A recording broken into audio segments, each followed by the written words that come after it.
Shalom, and welcome to our show, The Crossover, a show aimed at bridging gaps between Jews and Christians. Today we have a special guest on our show, Dr. William Bean, and we're going to be discussing the 20th century's most important archaeological find, the Dead Sea Scrolls. Because Dr. Bean is a professor and a pastor and a Bible teacher, he's going to focus on the effect of the Dead Sea Scrolls on the New Testament. For nearly 2,000 years, Jews and Christians have been divided. But now, God is calling for the healing of past hurts and the comforting of His people. Discover how God is prophetically uniting Jews and Christians across the world today on The Crossover. And now, here are your hosts, Mitch and Rosalie. These Dead Sea Scrolls are the oldest copies of the Bible yet known to man. They are more than 1,000 years older than any others now in existence. Dr. William Bean is a Dead Sea Scrolls advisor and executive director of the Center of the Study of Biblical Research in Redlands, California. He has been leading tours to Israel for more than 30 years, and he is one of only a few people to interview the shepherd boy who discovered these scrolls in the caves of Qumran by the Dead Sea. Dr. William Bean has spent a lifetime as a pastor, educator, and Bible teacher, and he has been intensely interested in the Hebraic background to the New Testament and has recently authored the book New Treasures, a perspective of the New Testament teachings through Hebraic eyes. He also writes for Illustrated Bible Life and Restore magazines. A credentialed teacher, he lectures at the college and seminary level in the United States and Israel. Here's Dr. Bean and Mitch. Enjoy. Dr. Bean, welcome to The Crossover. Thank you very much. Glad to have you on our show. Again, The Crossover is a show bridging gaps between Jews and Christians. And just to start us off, your life is very diversified here in different arenas, but what are you doing to help bridge that gap? Well, we're working throughout the country. One, basically, for people to understand who are Christians, more of the mother faith from which Christianity came. At Greenville College, Greenville, Illinois, we have a program of Judaic-Christian studies sponsored by the Shapiro Foundation, a Jewish organization. And in California, we have a graduate program for pastors. These pastors are studying each week. Presently, we just finished the first semester with 20 pastors that represent 18,000 people. Well, these pastors are beginning to make testimonies like, I have to re-examine my own faith. I have to begin looking into the scriptures and a deeper relationship with the Jewish faith to have a greater understanding. So anything to break down the walls of anti-Semitism is very important to us because we do have a relationship. Absolutely. And we have share the same God, the God of Abraham, Isaac, and Jacob. That's right. Well, Dr. Bean, to share here again on the scrolls, we've done one segment with you before, but for viewers maybe that didn't see that, just bring us back to what are the Dead Sea Scrolls, their discovery, their importance in today's world. Well, the Dead Sea Scrolls, before the Dead Sea Scrolls, the oldest document we had of the Old Testament, we call the Old Testament, which is the First Testament, was the Masoretic text, and the oldest copy dated back to 1008 AD or CE, the Common Era. And before that, there was nothing earlier.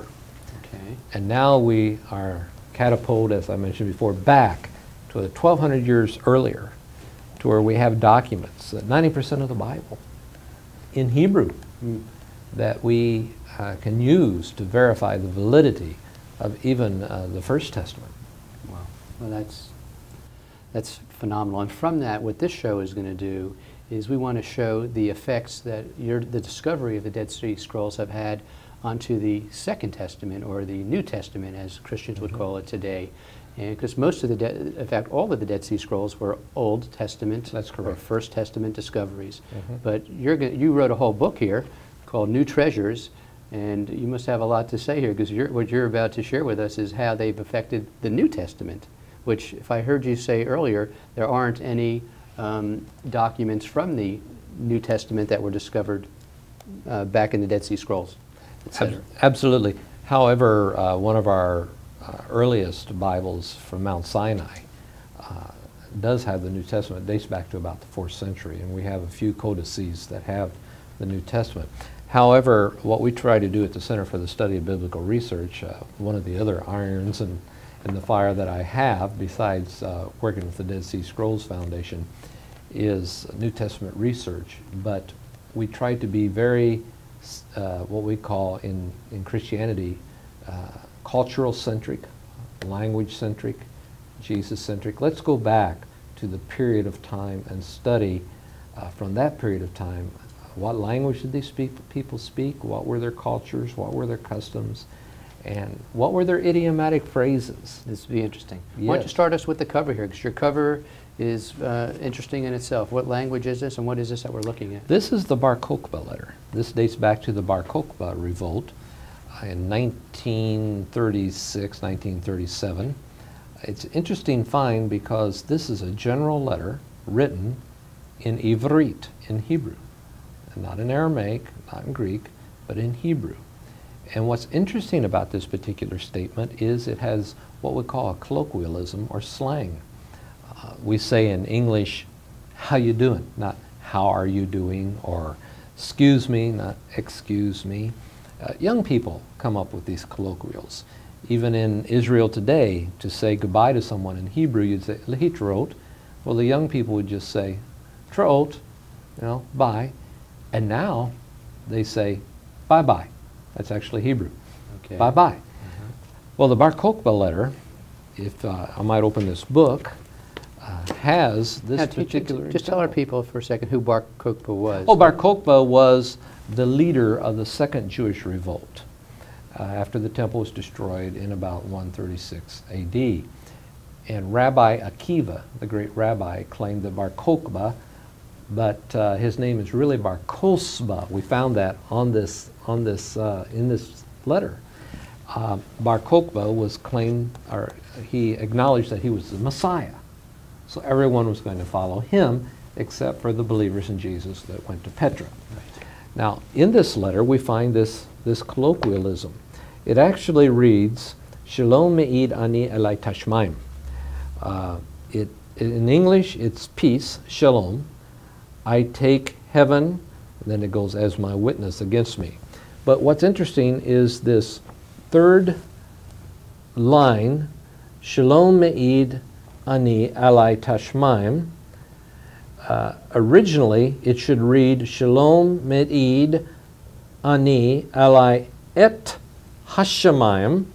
But what Bar Kokhba did, he dropped the aleph and the hey out, moved the tet over, and performed a colloquialism, as we would say in English, to heavens. Not the heavens, to heavens. Now, the important thing about this discovery is that it would be unable for you to write this, a colloquial or slang, unless you have a spoken language. So it shows us that even back in 132, there was more Hebrew spoken than what we realized. And that's a very important discovery for us. As I said before, yes, Jesus spoke Aramaic, Jesus spoke Hebrew, probably Greek, probably knew Latin.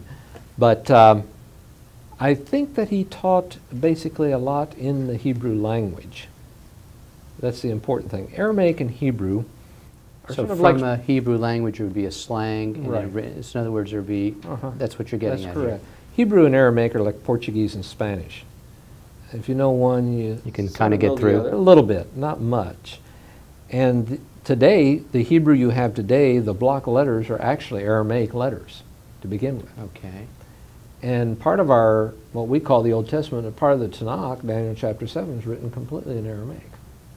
So did Hebrew come from Aramaic, Aramaic from Hebrew, or? It all derives from what we call a Semitic language of that time. It goes way back. Aramaic is one of the most ancient languages. Dates way back, and we can almost go all the way back to Abraham with some type of Semitic language. Okay. So when we can now go back to like the Hebrew and like Isaiah, the scrolls here, and now not have to go through a layer of translation through Greek, but go back to the original source, we're going to be picking up different idioms or phrases That's right. or expressions that will have brought new life to the scriptures, which we would have missed before. That's correct. And if I remember, you've been a pastor for 20, how many years? 28 years. So are there any examples here of when you were pastoring, teaching on a topic like many pastors maybe do, and then all of a sudden after this discovery saying, whoa, that wasn't as accurate as I had hoped, and here, now it's coming more to light. Any examples like that? Have you ever heard someone say, if it's not in the Bible, I don't want to know about it? Oh, I'm sure I have. But if we could find something outside the Bible that would tell us and explain an idiom, I'd sure want to know about it. And an example is Jesus said, if your eye is good or if your eye is bad. A good eye, ayin tovah, a bad eye, ayin ra'ah.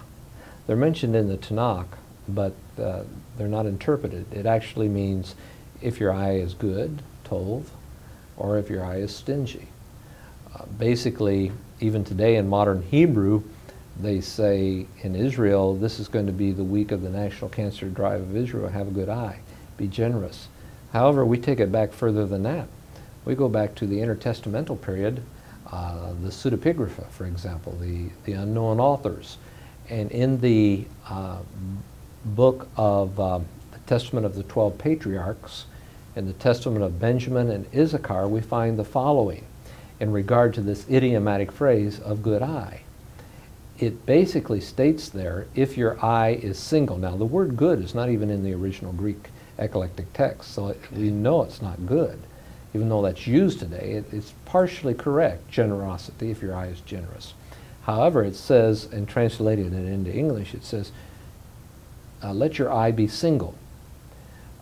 For example, it tells us that two eyes represents Satan. It is of Satan. In other words, don't say Represents? Satan himself, Hasatan, the devil. Yes. In other words, don't say one thing here and say something over here, or don't hear one thing here or hear something over here, but the single eye is the inner disposition of the individual. It's your inner self. So basically, it's an idiomatic phrase. How would you translate into Spanish, for example, it's raining cats and dogs?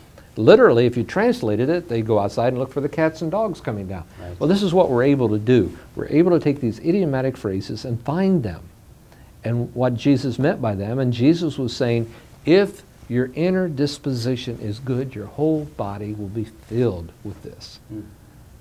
No, hold on, but if so this was found in the scrolls, even though it wasn't interpreted at that level. But well, they're not scrolls. The parts of them were found at Qumran, but it was scrolls that were written during the intertestamental period. Okay. But if you are a saturnine individual, I mean evil disposition, then your whole body will be full of that, and that makes more sense to me than just. I always wondered when I was a young pastor, which eye? Yeah. If your eye is good. Or if your eye is bad. And James speaks of double-mindedness. Exactly. And this is Matthew 6:22 that Dr. Bean is mentioning here. Right. We're going to cut away for a second. We're going to come back, Dr. Bean, and take us through some other phrases, expressions that will bring more meaning to us. But we just want our viewers to take a second and look at some other shows that we have for the crossover that we want you to view here for the next minute. We will be right back. I'm Jim Becca. I've been a journalism teacher for many years, and actually I wrote my first newspaper story in 1973. And I've seen the world change a whole lot in that time, covering a lot of different stories. But one thing that upsets me a little bit, and this is what I teach my students, is that truth can never be bested by falsehood in the public arena. But what happens when so much of what you see in the media is not the truth? And it's overbearingly, blatantly bad or anti-good. And that's why I was really concerned. That's why I think that the crossover can be a powerful instrument in reaching people, because it's actually proclaiming the truth, the positive side of a lot of different things, and reaching out to people. For nearly 2,000 years, Jews and Christians have been divided. But now, God is calling for the healing of past hurts and the comforting of His people. Discover how God is prophetically uniting Jews and Christians across the world today on The Crossover. The Crossover exists to communicate to the Jewish community that there is a growing group of Christians who love them unconditionally.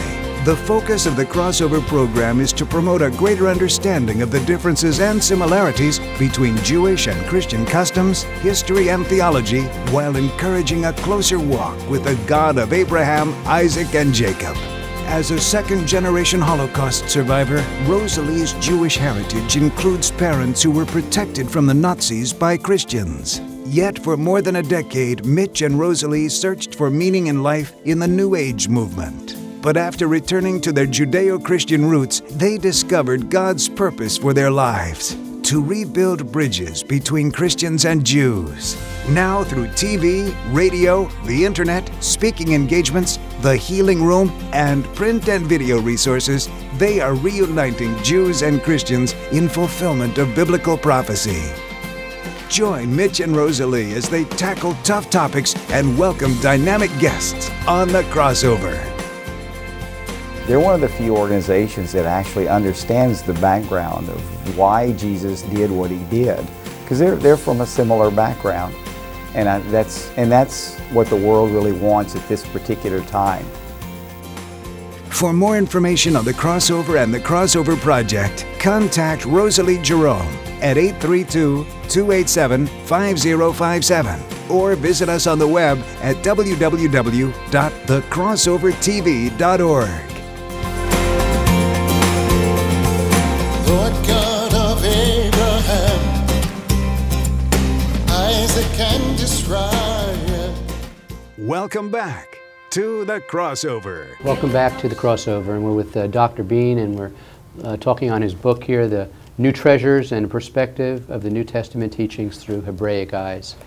And Dr. Bean, sometimes the Pharisees sort of get knocked a lot and condemned a lot. Mm-hmm. And is there any misunderstanding or cultural misunderstanding maybe through the ages that would change that?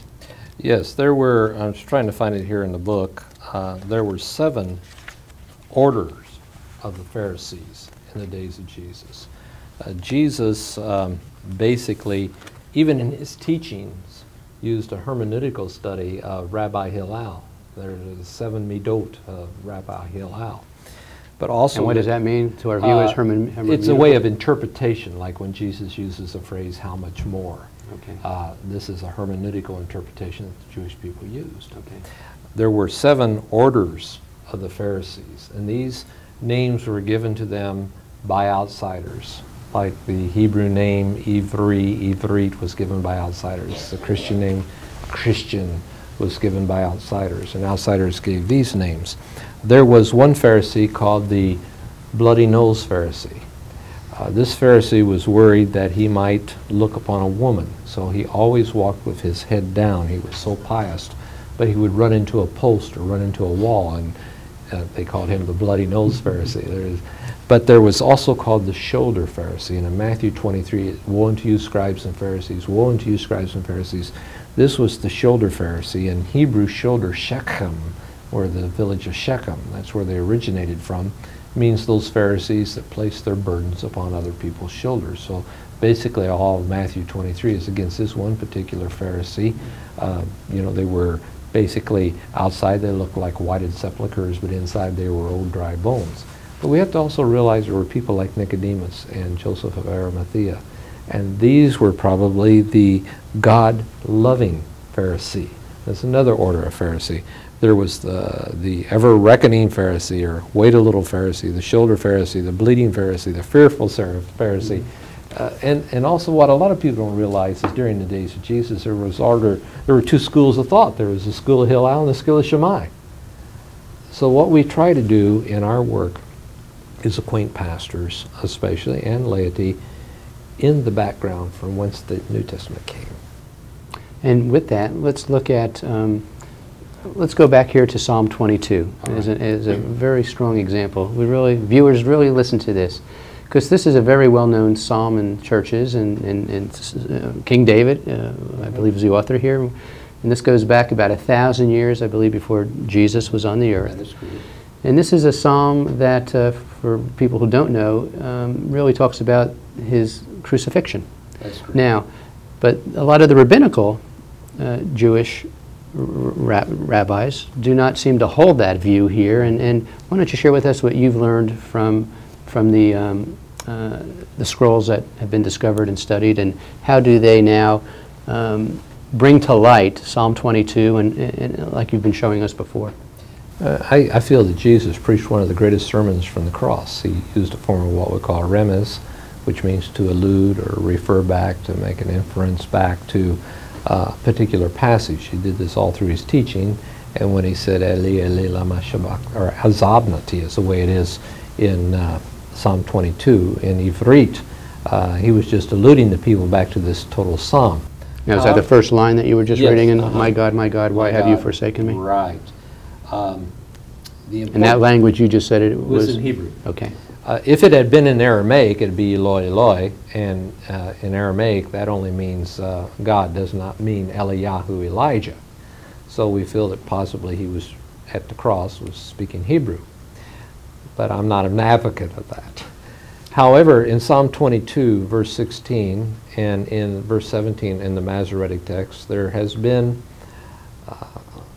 a debate over whether this is Ka'ari or Ke'ari or Ke'aru or Ka'aru.